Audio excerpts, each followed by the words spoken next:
자, 지각과 인지에 대한 구분입니다. 이거는 저기 뭐죠? 소비자 행동론 쪽에서 많이 나오는 그 모형들이에요. 그죠? 그래서 이렇게 많이 봤을 거예요. 지각은 잔이냐, 마주보는 사람이냐.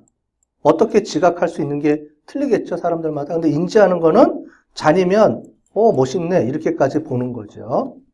자, 그 다음에 여자 색스폰, 여자로 지각하느냐, 색스폰으로 지각하느냐. 근데 인지 단계로 넘어가면 그거를 가지고 자기 나름대로 이제 해석을 하게 되죠. 이렇게까지가 인지하는 거죠.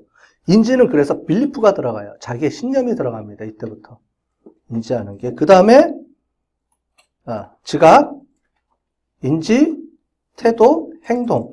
이렇게 들어가는 거죠. 됐어요? 그래서 퍼시브드라는 내용이 뒤에 나옵니다.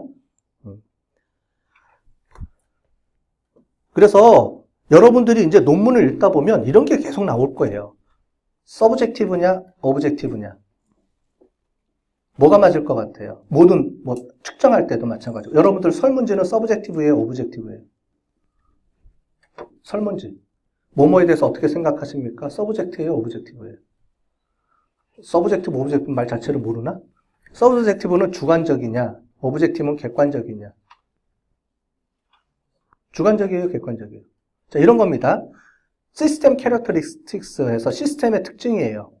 얘를 주관적으로 봐야 돼요, 객관적으로 봐야 돼요? 시스템 성능이 주관적이에요, 객관적이에요? 둘 다 봅니다. 여기 이제 이 뒤에 나오는 논문에 그 얘기가 나옵니다. 논문들 안 읽고 오셨군요. 보면 논문에 그게 나옵니다. 뒤에 논문에 단어들이 서브젝티브, 오브젝티브 계속 나와요. 논문을 읽다 보면.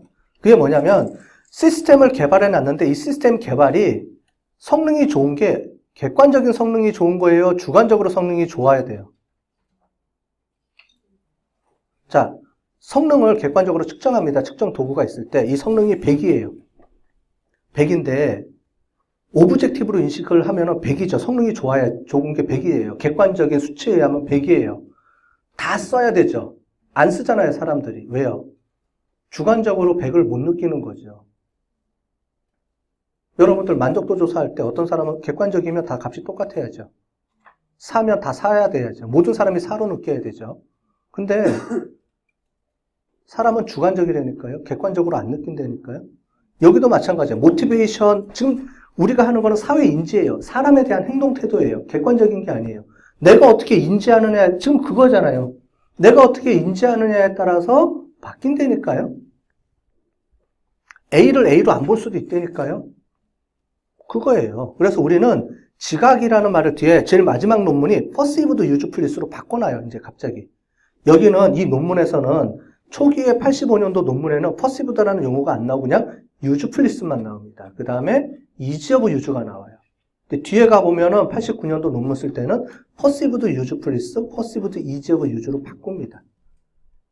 왜? 그때 무슨 얘기가 나오냐면 그 논문에서는 오브젝티브냐, 서브젝티브냐는 얘기가 나와요. 코스트, 베네핏, 분석 이런 거 하면서 그런 얘기들이 나옵니다. 그 얘기를 왜 썼느냐? 이게 중요한 거예요, 여러분들. 그 사람들이 논문을 쓰면서 한 페이지 한 페이지가 얼마나 귀중한 건데 아무렇게나 안 쓴단 말이에요. 한 페이지 한 페이지 이론들 반 페이지 쓸 때마다 타당한 이유가 있어야 돼요. 여러분들 논문 읽는데 갑자기 쓸데없는 말이 막 나와요. 논문을 읽다가 방해가 되죠? 그렇게 안 쓴다는 거예요. 논문을 읽을 때는 모든 스토리가 처음 시작부터 끝에까지가 스토리가 이어져야 돼요. 스토리텔링이 돼야 되거든요.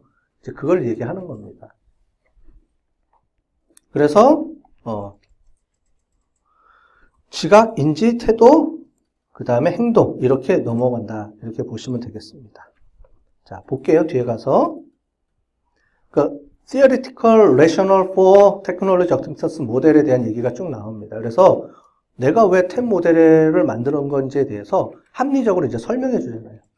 이론적으로 레셔널에 대해서 설명해 주죠. 왜 합리적이냐 이런 게 쭉 설명하는 겁니다. 이 뒤가. 그래서 이제 빌리프에 대한 얘기가 나옵니다. 빌리프. 그래서 TRA 모형을 이제 설명을 해줘야 되는데 TRA 모형이 요 뒤에 보시면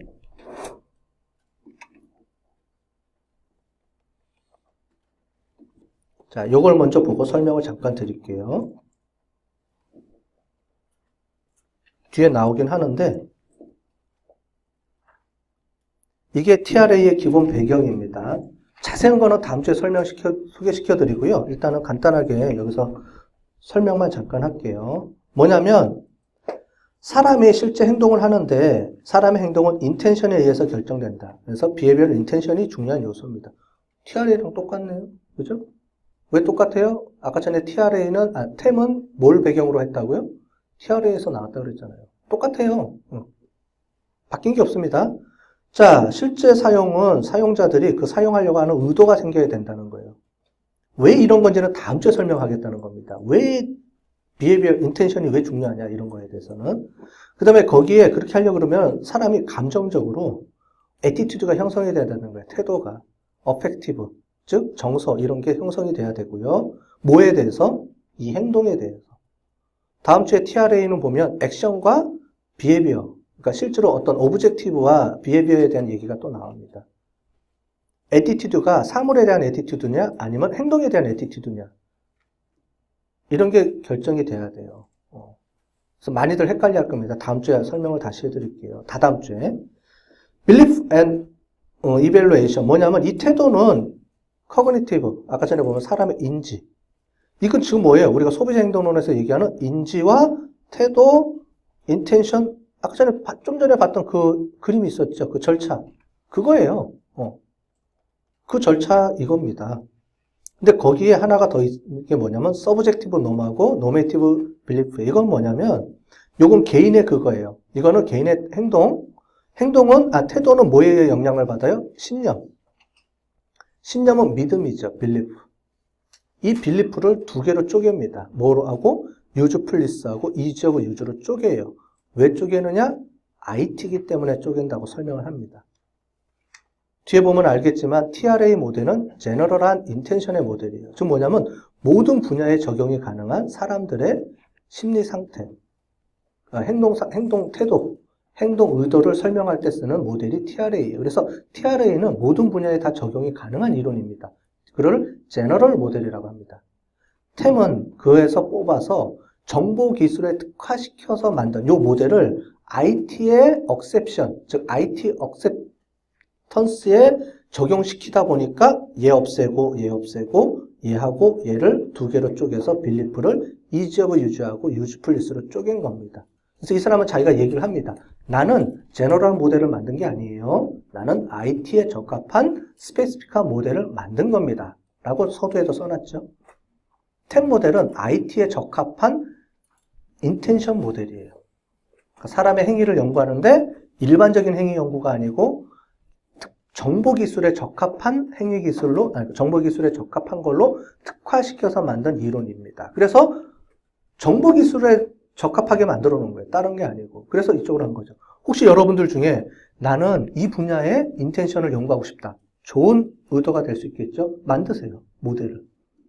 그리고 이름을 붙이면 되겠죠? 무슨 억셉턴스 모델. 그럼 새로운 모델이 만들어지겠죠. 그럼 여러분들은 원하는 대학의 교수로도 갈 수가 있겠죠? 그 정도 만들 정도 되면 말이 그렇다는 겁니다. 그죠? 이 사람은 이거 하나 만들어 놓고 평생 대가로 먹고 살잖아요. 자, 되셨죠? 아까 전에 봤던 사람이 인지, 커그니티브, 빌리브, 그러니까 신념이 먼저 생기고 믿어야 되고 믿어야 그 믿음을 통해서 뭐냐면 이 시스템이 진짜 사용하면 나한테 유용하다라는 믿음이 있어야 되죠. 아까 전에 얘기했잖아요. 오브젝티브라고 나에 대한 거는 객관적인 게 아니고 주관적인 믿음이라고. 그래서 빌리프가 나온 거고요. 그 빌리프를 앞에 붙여서 퍼시브드라고 같이 붙여서 퍼시브드 유즈플리스, 퍼시브드 이지 오브 유즈 이렇게 들어간 겁니다. 그래서 여러분들 논문 보면 퍼시브드라는 단어가 많이 나올 겁니다. 그 개념은 이제 뭐라고 보시면 돼요? 빌리프, 인지 이런 모델에 보면 애티튜드 전에 만들어지는 인지다. 사람들의 행동 태도다. 그러니까 행동 신념이다. 이렇게 보시면 되겠어요. 그래서 템에서는 빌리프를 통합하지 않고요. 두 개로 분리합니다. 원래는 TRA 모델은 빌리프들을 쭉 모아서 열 몇 개가 있어요. 무슨 신념을 쭉 모아가지고 통합해서 점수 하나로 만들어 놓습니다. 옛날 모델이죠. 회귀 분석 모델. 근데 템 모델에서는 커절리티 모델로 바뀌어요. 약간. 뭐냐면 그동안의 서메이션하고 이런 빌리프들을 합쳐서 뭔가를 계산했다 그러면 얘는 뭐를 하느냐? 빌리프하고 빌리프를 두 개로 딱 쪼갭니다. 그리고 그거에 대한 커절리티를 딱 선을 그어줘요. 선이라는 게 그 화살표, 인과관계를 그어주는 모델을 이 사람이 만듭니다. 그래서 신념이라는 걸 쪼개서 자기 나름대로 IT 쪽에 합당한 두 개의 신념으로 구분해서 유즈플리스하고 이지 오브 유즈, 즉 유용하냐 편리하냐 이 두 가지를 쪼개서 그것만 딱 보고 만들어냅니다. 모델이 훨씬 더 간편해지고 정확해지고 해졌죠. 사람들이 그렇게 쓰는 이유가 있다는 거죠. 이 모델이 다 의미가 있는 겁니다. 이런 대가들이 만들 때는 간단해 보이지만 되게 간단해 보이거든요, 모델이. 근데 그 안에 깊숙이 들어가면 이런 다양한 이론이 백그라운드가 잡혀져야 사람들이 다 수긍하고 인지할 수 있다는 거죠.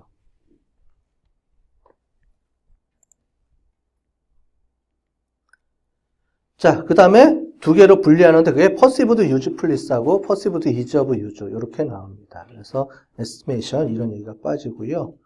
그 다음에 belief를 평가합니다. 그 다음 주에 배우겠지만 TRA는 belief와 그 belief에 대한 결과를 평가해요. 내 신념하고 그거에 대한 결과에 대한 신념에 대한 결과까지 해서 그걸 곱해줘요.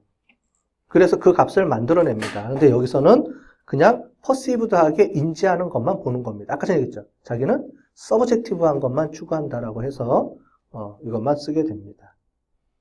중요한 거는 그 다음에 빌리프 간의 관계를 여기서 만들어냅니다. TRA하고는 틀리게. 거기는 그냥 다 서메이션해서 그냥 빌리프라는 걸 통합해서 그냥 만들어내거든요. 사전 변수로. 근데 얘기는 이 사람은 빌리프를 쪼갰네요. 그러면서 이 뒤로 빌리프를 엄청 쪼개는 논문들이 많이 나옵니다. 그래서 유즈플리스하고 이지 오브 유즈 말고 그 디폴트 모델이고 여기에 새로운 변수들이 들어가요. 그 중에 하나가 모티베이션도 들어가고요. 플로우도 들어가고요. 그 다음에 플레이풀리스, 감정도 들어가고 다양한 제3의 빌리프 모델, 제4의 빌리프 모델들이 엄청나게 많이 만들어져요. 트러스트가 들어가고 막. 그러면서 논문이 아까 전에 봤던 거로 4만 몇 개가 만들어지는 겁니다. 왜? 이 사람부터 쪼개기 시작했으니까. 빌리프를 두 개만 이 사람은 기본 모형을 만들어 놓은 거고 내가 연구 분야에 만들어지면서 어떤 내용이냐면 예를 들자면 저기 우리 그 인터넷 뱅킹 쪽에 제가 옛날에 뱅킹 연구했는데 인터넷 뱅킹 쪽으로 가면 중요한 게 편리성, 유용성 말고 신뢰가 중요하거든요. 여러분들 돈 낼 때 신뢰해야 되잖아요. 그 기관하고 또는 인터넷에 대해서 신뢰를 해야지만 가잖아요. 얼마나 신뢰할 수 있느냐는 트러스트도 빌리프 모델이 들어가요. 제3의 변수로. 이런 걸 만들어내는 거예요. 모형들이. 논문들 보세요. 다 이런 변수예요. 제3의 변수들을 뭘 넣을까? 근데 거기에 내가 연구하는 도메인이 중요한 요소가 되죠. 도메인에 따라서 제3의 변수가 바뀌니까. 이게 논문의 익스텐션이에요. 그래서 제가 말씀드려요. 이론을 배우고 그 이론을 확장시키려면 도메인을 먼저 설정하고 그 도메인에 맞는 어떤 변수들을 내가 갖고 와서 연결해 줄 것이냐. 이거에 대한 고민이 만들어지면 좋은 모델로 만들어질 수가 있습니다. 다음 주에 아마 그런 제3의 변수들이 좀 만들어질 거예요. 그 논문을 한번 보고 제가 좀 설명을 드릴게요. 그럼 제3의 변수 있는 논문을 좀 갖고 오라는 소리겠죠? 다음 주 발표하실 분들? 두 분 있죠? 잘 해갖고 오세요.